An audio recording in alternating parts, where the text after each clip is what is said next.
자, 요게 17년 10월 고3 학평에 나왔던 융합지문인데, 어, 예술이랑 철학을 살짝 섞어 놓은 지문이에요.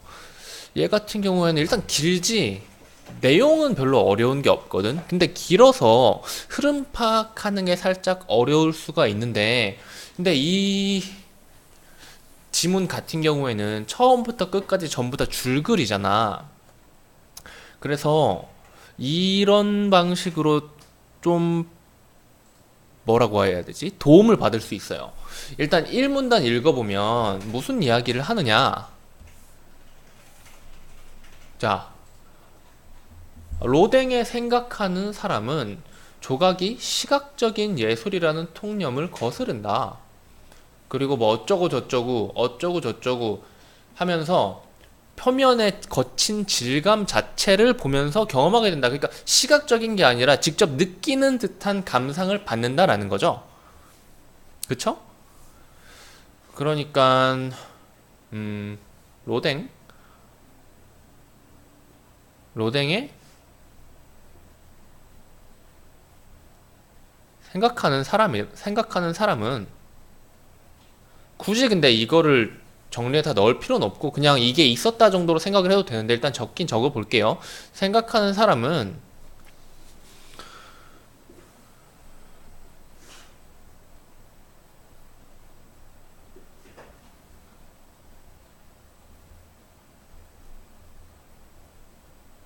통념을 뭐 거스른다라고 할 수도 있고 뭐 반박한다 아니면 거부한다 뭐 이런 말들 전부 다 유효한 말입니다. 근데 그냥 그대로 쓸게요. 거스름. 그리고 1문단은 항상 그 지문에서 이야기하고자 하는 바를 주제를 던져줘야 돼요. 그게 그냥 글이기 때문에 완성된 하나의 글이기 때문에 무조건 그래야 됩니다. 그리고 맨 마지막 문단으로 바로 가볼게요. 맨 마지막 문단은 1, 2, 3, 4, 5, 6, 7, 8문단이죠. 맨 마지막 문단은 무조건 그 글에서 한 말을 핵심적으로 정리를 해줘야 돼요. 혹은 정리를 안 하고 그냥 마무리를 지을 수도 있는데 읽어볼게요. 메를로 퐁티에게 몸은 세계를 지각하는 주체이며 또한 인간 존재의 실존적 표현이다. 몸을 중시한 로댕의 작품은 이런 우리가 메를로 퐁티의 몸에 대해서는 알지 못하지만 어찌 됐건 간에 몸을 중시한 로댕의 작품에 대해서는 1문단에서 읽었죠. 이 작품이 시각적 예술이라는 통념을 거스르는 이 작품이 메를로 퐁티의 철학을 떠올리게 한대요. 그러면은 도움을 받을 수 있죠. 이 1분단 읽었던 것에서. 이 로댕의 작품, 눈만을 위한 것이 아니라 몸을 위한 것으로 바꿔놨대요. 그의 작품은 시각적 충족을 위한 것이 아니며 구체적인 몸의 반응을 이끌어내는 공간을 창출하고자 한 것이다. 무슨 말이냐? 이 로댕의 조각은 결국은 이 시각적 예술이라는 통념을 거스르고 여기로 그대로 이렇게 가지고 와가지고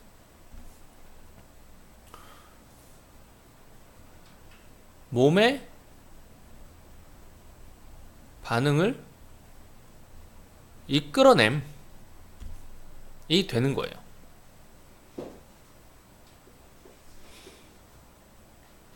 몸이 주체가 되는 반응을 이끌어냄. 여기다가 뭐 이렇게 해가지고 몸이 주체가 되는 반응을 이끌어내면 쓰셔도 되는데 굳이 안 써도 됩니다. 자, 결국 이 지문에서 하고자 하는 바는 로댕의 생각하는 사람이라는 녀석을 바탕으로 이것과 비슷한 개념으로 자기 생각을 말했던 메를로 퐁티라는 사람의 몸에 대해 이야기를 하고 있는 거예요. 오케이? 그리고 보면 이 문단 같은 경우에는 여기에서 처음 나오죠. 사실 이 문단 앞부분 같은 경우는 여기서 메를로 퐁티의 몸의 철학이 처음 나왔으니까 이 앞부분은 1문단에서 좀 이어지는 내용이라고 보시면 될 것 같고 이 문단에서 처음으로 메를로 퐁티의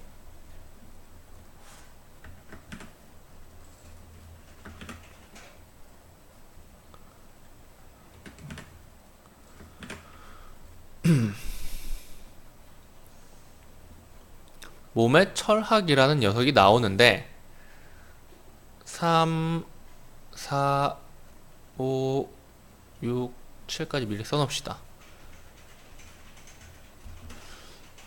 무슨 말이냐? 모든 경험은 인간의 몸에서 비롯된대요.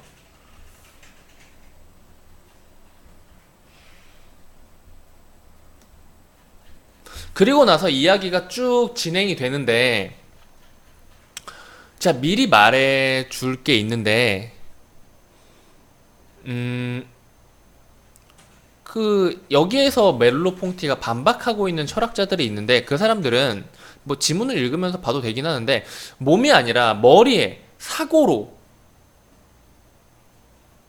머리로, 사고로 세계를 재단하고, 세계를 정의하고 그러려고 했어요. 그걸 주지주의라 그러는데, 읽어보면 이제 나올 거예요. 자, 그래서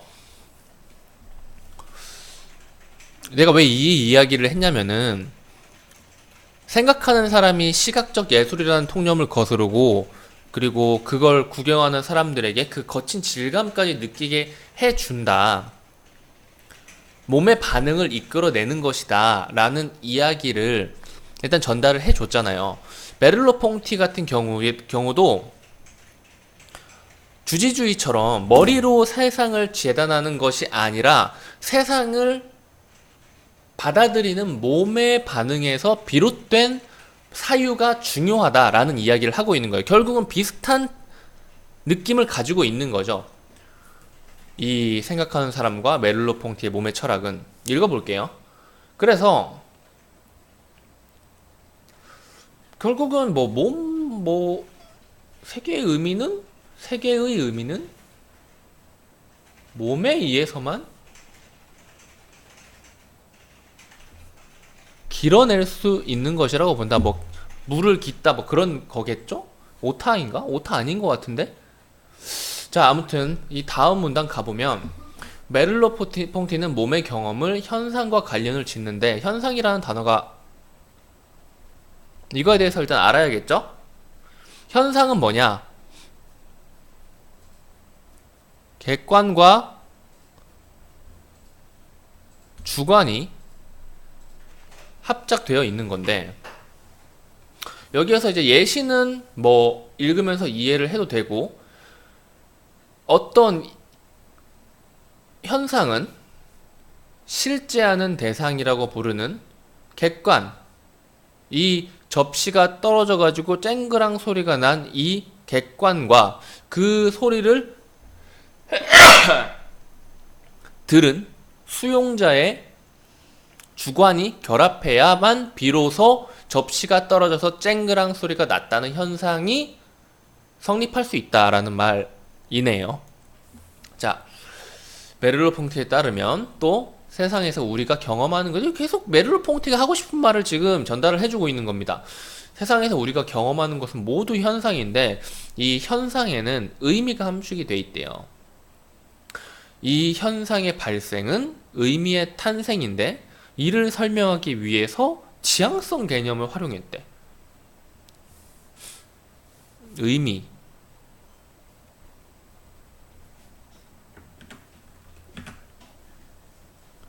현상은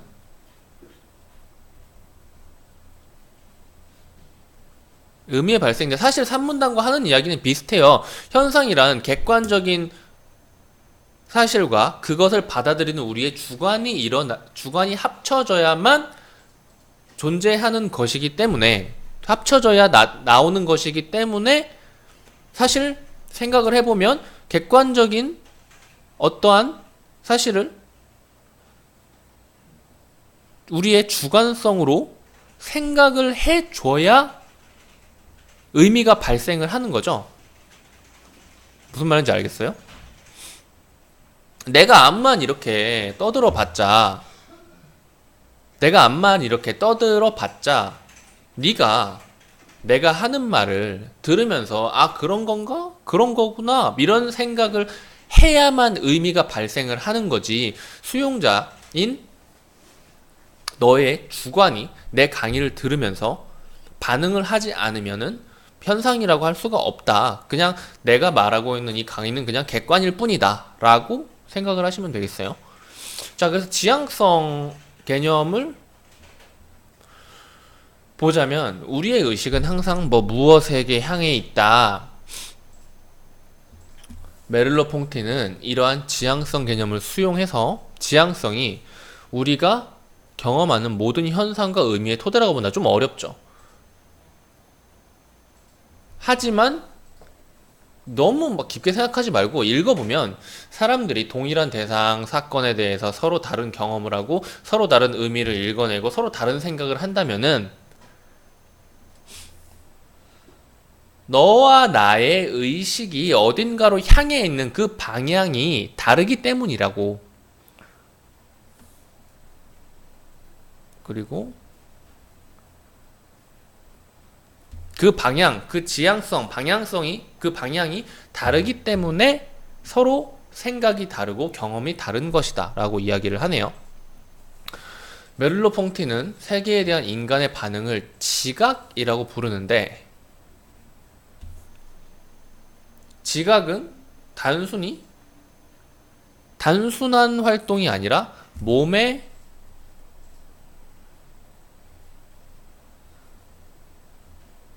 총체적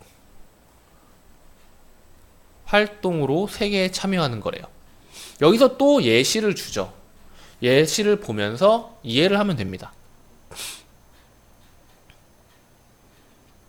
무언가를 보고 있지만은 눈에 보이는 것만이 아니라 다른 것까지 뭔가 마음속으로 생각을 하고 지각한다 이거예요. 그랬기 때문에 총체적인 활동이 되는 거죠. 그러니까 어떤 음식을 보고 그 음식을 보고 그냥 땡 하는 게 아니라 예전에 저거랑 비슷한 음식을 먹었던 적이 있는데 예전에 저거랑 진짜 정반대인 것을 먹었던 적이 있는데 예전에 저 음식을 내가 정말 좋아하는 사람이랑 먹었던 적이 있는데 예전에 저 음식을 먹고 완전 배탈 나가지고 엄청 고생한 적이 있었지. 이런 것들은 전부 다 눈에 보이지 않는 거잖아요. 이걸 바로 뭐 몸에 축적되어 있는 체험을 바탕으로 보이는 것만이 아니라 직접 눈에 보이지 않는 것까지 함께 지각한다라고 말을 할 수 있겠네요. 자, 이것 또한 순수한 지성이 아니라 내가 겪은 나의 몸의 작용이라고 하는 거예요. 그래서 이러한 내가 아까 이야기했던 경험을 바탕으로 체험을 바탕으로 눈에 보이는 것만이 아니라 다른 것까지 생각을 하면서 이런 사고 과정을 거치는 것을 바로 지각이라고 하는데 이 지각을 통해 세계에 속해 있으면서 우리 사는 세계에 속해 있으면서 뭔가 계속 추가적인 사고를 하며 세계를 향해 나가는 존재를 세계의 존재라고 합니다.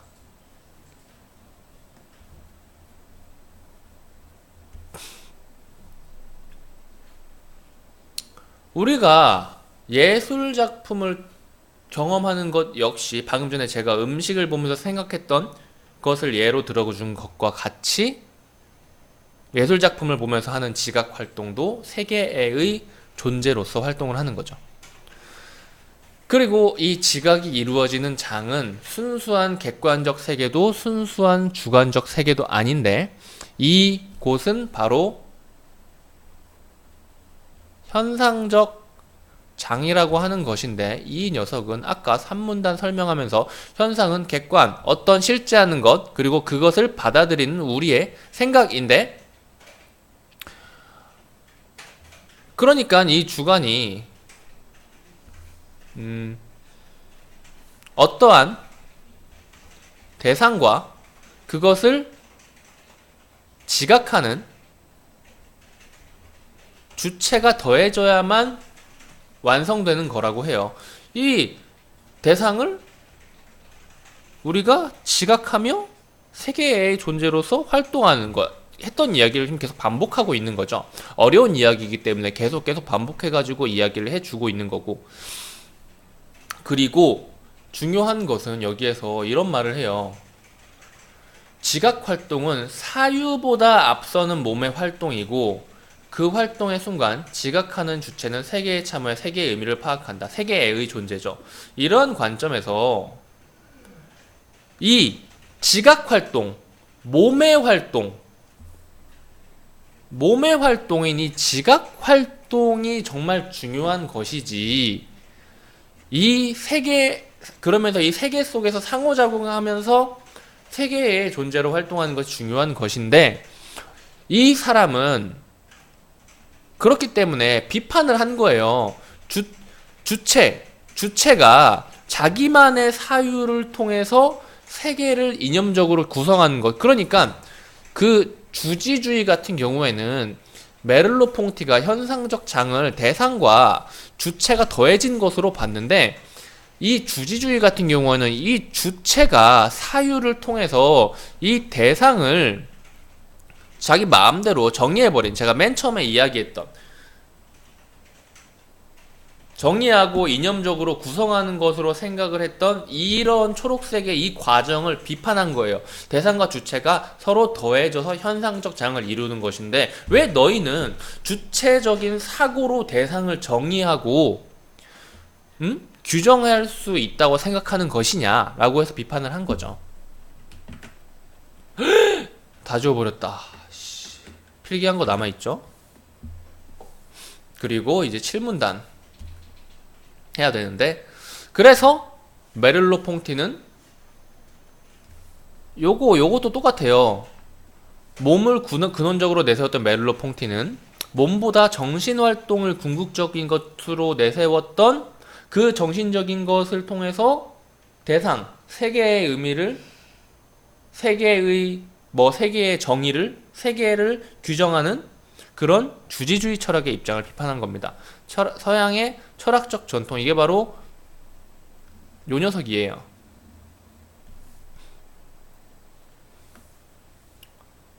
자, 서양 철학은 뭐 그렇답니다. 그렇게 생각을 했대요. 인간의 몸에 대해서는 별로라고, 별로 안 좋은 거로, 안 좋은 게 아니지, 폄하하고, 폄하가 뭐 정확히 말하면 뭐지? 낮게 생각하고, 그 가치를 낮게 생각하고, 지성을 최고의 가치로 여겼는데, 메를로 퐁티는 그게 아니라 몸이 어떤 것을 겪어야 몸의 활동을 통해서 현상적 장, 그리고 모든 경험이 인간의 몸에서 비롯되고 뭐 이런 것들을 강조를 한 거죠. 인간의 지성 역시도 지성이라는 것이 아니고 인간의 몸이 활동하는 것의 일부다 라고 하는 겁니다. 지성, 주지주의, 뭐 서양의 전통적인 철학적 흐름, 이것 역시도 몸의 활동의 일부일 뿐이다. 너무 그 지성을 너무 그렇게 높게 생각하지 마라 라는 거예요. 그러니까 둘이 싸울만 하죠. 당연히 그렇겠죠. 그리고 마지막 문단은 읽지 않고 끝낼게요. 이게 흐름인데, 처음에 제가 이야기했던 1문단이랑 마지막 문단에서 파악했던 흐름이 나머지 2에서 7문단으로 쭉 이어졌죠. 긴 글 같은 경우에는 뭐 읽으면서 이해하는 것도 좋지만은 내용이 길기 때문에 조금 뭐라고 해야 되지? 읽다 보면은 자기가 뭘 읽고 있는지 놓칠 때가 되게 많아요. 하다못해 짧은 문제 풀다가도 옳은 것, 틀린 것 찾다가 그거 반대로 생각해가지고 틀리는 경우도 있잖아, 실수해서. 그런데 이 긴 글은 어떻게 했어? 그렇기 때문에 처음 잡을 때 흐름을 잘 잡고 들어가는 게 오히려 훨씬 더 이해도나 속도 같은 거를 추구할 때 더 좋을 거예요. 이게 막 특별한 지문은 아닙니다. 그냥 전형적으로 하나의 완성된 글로 나온 지문이에요. 여기까지 할게요. 딱 20분 됐네.